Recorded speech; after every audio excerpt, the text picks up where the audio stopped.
Agora nós vamos entrar na abordagem que Joana de Ângeles nos traz a respeito da culpa. Ela, como já dissemos, ela subdivide o tema em 3 subitens. O primeiro item trata da psicologia da culpa. O segundo item, as lamentáveis consequências da culpa não liberada. O terceiro item, processos de liberação da culpa. Vamos ver hoje a psicologia da culpa, primeiro item. Joana nos diz o seguinte: 2 são as causas psicológicas da culpa. Olha o enfoque da doutrina espírita. A que procede da sombra escura do passado, da consciência que se sente responsável por males que haja praticado em relação a outrem, e a que tem sua origem na infância, como decorrência da educação que lhe foi ministrada. Olha, ela coloca 2 enfoques.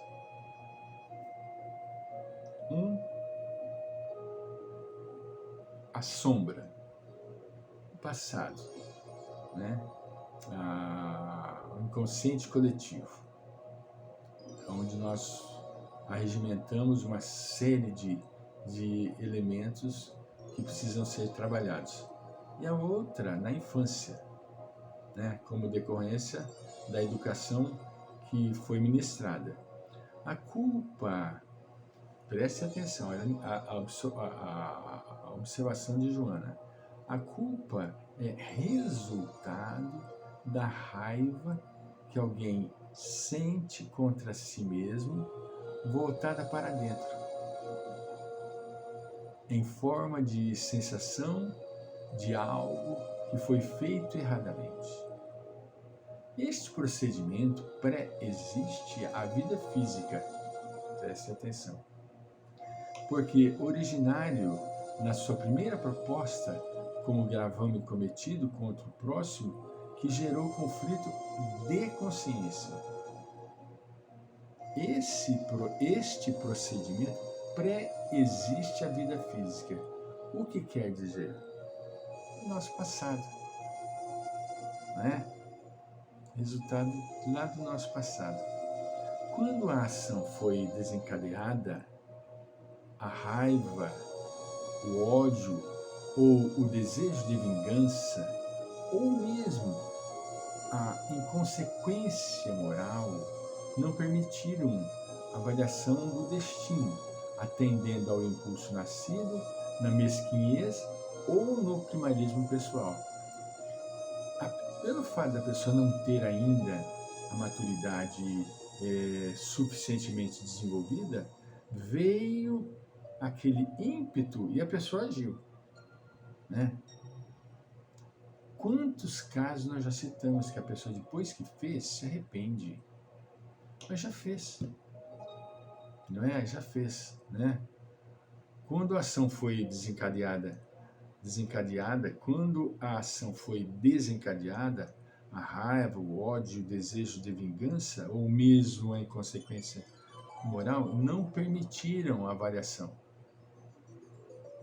Entendeu? Ele não teve o bom senso para fazer uma análise crítica, ele simplesmente agiu.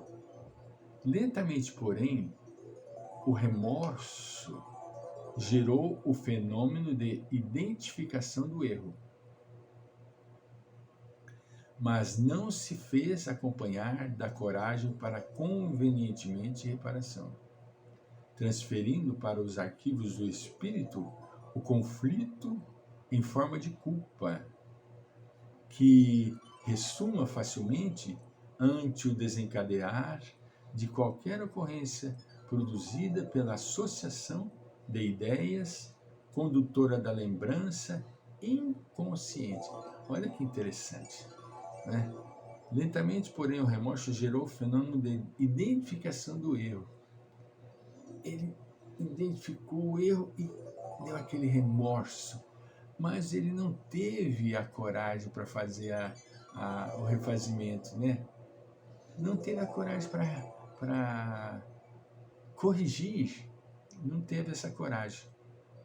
Quando isto ocorre, o indivíduo experimenta insopitável angústia e procura recurso de autopunição como mecanismo libertador para a consciência responsável pelo delito que ninguém conhece, mas se lhe encontra íncito no mapa das realizações pessoais, portanto, intransferível. É dele. Não adianta. Entende? Está íncito no seu registro, no seu íntimo. Portanto, é importante que a pessoa tenha, lenta e gradativamente, o desenvolvimento da consciência. E estou terminando e vamos passar para os próximos itens maravilhosos. Quando isto ocorre, o indivíduo experimenta insopitável angústia e procura recurso de autopunição. Este recurso de autopunição muitas vezes manifesta como o suicídio. Não tem coragem de fazer um trabalho interior. Então ele se sente afetado profundamente e desenvolve o suicídio.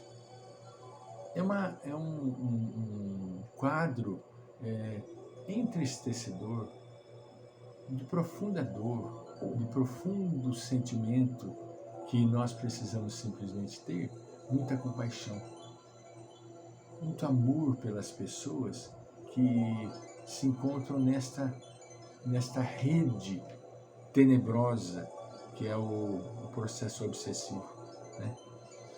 O remorso gera um fenômeno de identificação do erro, entende?